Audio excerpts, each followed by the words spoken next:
ईद के मौके पर यूपी में न कहीं से कोई गड़बड़ी की खबर आई, न किसी तरह का कोई तनाव दिखाई दिया।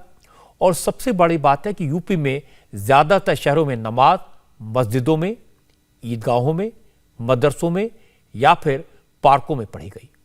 सड़कों पर नमाज पढ़ी नहीं गई। पूरे यूपी में करीब 33,000 जगहों पर ईद की नमाज अदा हुई। सरकार ने हर जगह सुरक्षा के इंतजाम किए थे। जहां मस्जिदों में जगह नहीं थी, वहां ईदगाहों में इंतजाम किए थे। जहां ईदगाह छोटे पड़ गए थे, वहां स्कूल और कॉलेज के मैदान में, और अगर स्कूल और कॉलेज में जगह नहीं थी तो फिर पार्कों में ईद की नमाज का इंतजाम किया गया। और अच्छी बात है कि मुस्लिम भाइयों ने भी सरकार का सहयोग किया। ज़्यादातर शहरों में सड़कों का इस्तेमाल नमाज के लिए नहीं हुआ और इसके लिए प्रशासन ने पहले से काफ़ी तैयारी की थी। मस्जिदों के इमामों और मौलानाओं से बात की गई थी, उन्हें समझाया गया था। सड़क पर नमाज पढ़ने से होने वाली दिक्कत के बारे में बताया गया था और ये बात मुस्लिम समाज के लोगों को समझ में आई। लोगों ने खुद इसके लिए कोशिश की। जहां लोग ज़्यादा थे वहां शिफ्ट में नमाज हुई और किसी को कोई दिक्कत पूरे उत्तर प्रदेश में नहीं हुई। जो तस्वीरें आप देख रहे हैं ये लखनऊ के ऐशबाग ईदगाह की हैं। हर साल ऐशबाग ईदगाह के आसपास की सारी सड़कें बंद होती थी, ट्रैफिक बंद कर दिया जाता था क्योंकि सड़क पर नमाज होती थी। लेकिन इस बार सड़कें खाली रही, ट्रैफिक चलता रहा। लोगों ने ईदगाह के अंदर ही नमाज पढ़ी, पूरा इंतजाम किया गया था। मेरठ में अक्सर ऐसे मौकों पर टेंशन होती थी, लेकिन आज मेरठ में भी ईद उत्साह और उमंग के साथ मनाई गई। लेकिन मेरठ में भी ईद की नमाज सड़कों पर नहीं हुई क्योंकि मस्जिद में जगह कम थी, नमाजियों की संख्या ज्यादा थी, इसलिए यहां कॉलेज में नमाज पढ़ने का इंतजाम किया गया। ये तस्वीरें फैज आजम इंटर कॉलेज की हैं जहां हजारों लोगों ने एक साथ ईद की नमाज अदा की। मथुरा में लोगों ने मस्जिदों में ही ईद की नमाज पढ़ी। यहां कृष्ण जन्म स्थान के पास शाही ईदगाह मस्जिद पर काफी भीड़ थी। शहर की 50 और मस्जिदों में भी लोग इकट्ठा हुए, लेकिन सड़क पर नमाज नहीं हुई। मथुरा की मस्जिद के इमाम ने कहा भी कि सड़क पर नमाज पढ़ना ठीक नहीं है, मस्जिद के अंदर ही इंतजाम किया गया। वाराणसी में भी सड़क पर नमाज नहीं पढ़ी गई। पहले ईद के मौके पर वाराणसी के काशी विद्यापीठ ईदगाह, नंदेसर मस्जिद, लाटसरैया मस्जिद, शक्कर तालाब बड़ी ईदगाह और कमच्छा ईदगाह के पास सड़क पर नमाज पढ़ी जाती थी, लेकिन इस बार ऐसा नहीं हुआ। ज्ञानजापी मस्जिद के इमाम मौलाना अब्दुल बाती नोमानी ने बताया कि इस बार कई ऐसी मस्जिदों में नमाज हुई जहां पहले नहीं होती थी।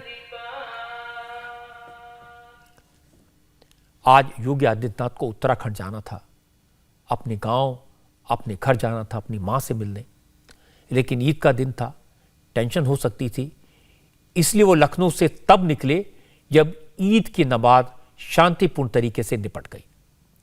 इसके बाद योगी जब उत्तराखंड पहुंचे तो उन्होंने खुद बताया कि वो 1 बजे तक लखनऊ में इसलिए रुके थे ताकि सारी चीजों को खुद मॉनिटर कर सकें। 25 करोड़ की आबादी का उत्तर प्रदेश में कहीं सड़क पे नमाज नहीं पढ़ी गई, कहीं नहीं। सड़कें हमारी आवागमन के लिए होनी चाहिए। सड़क हम इस प्रकार के किसी आयोजन के लिए, और मैं कहूंगा, मैं सभी से अपील करूंगा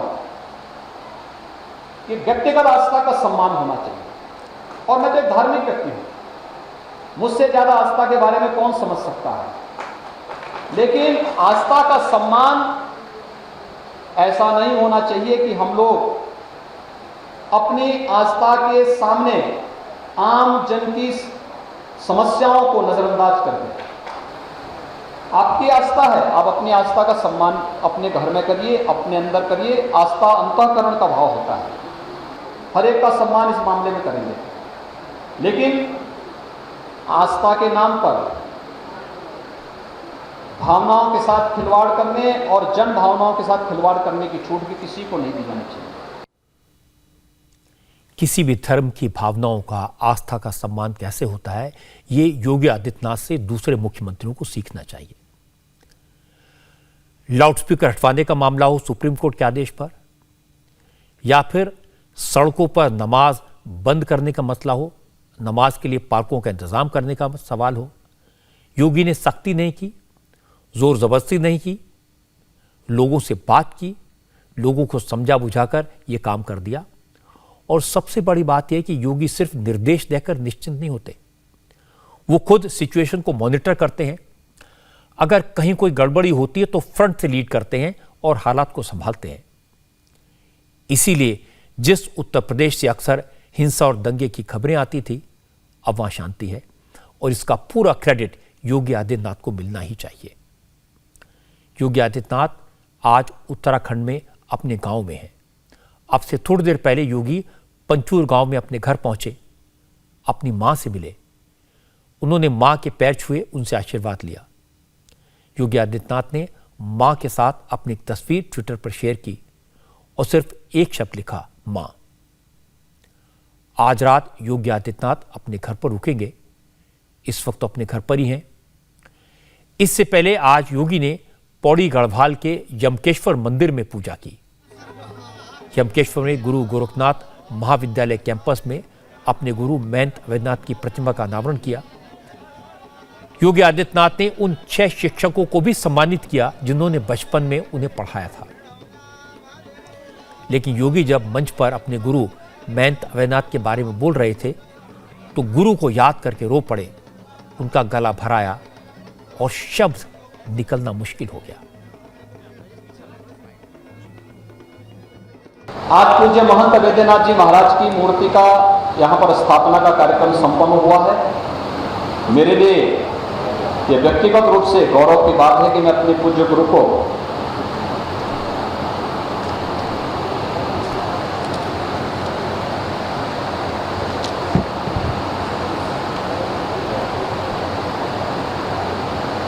उनकी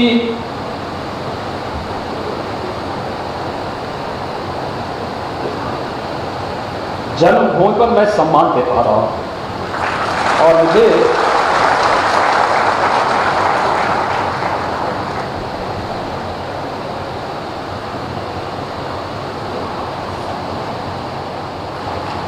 इस कार्यक्रम में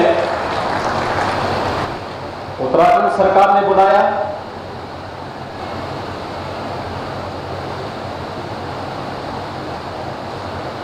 मैं इसके लिए उत्तराखंड सरकार के माननीय मुख्यमंत्री को और उच्च शिक्षा मंत्री को हृदय से धन्यवाद दूंगा।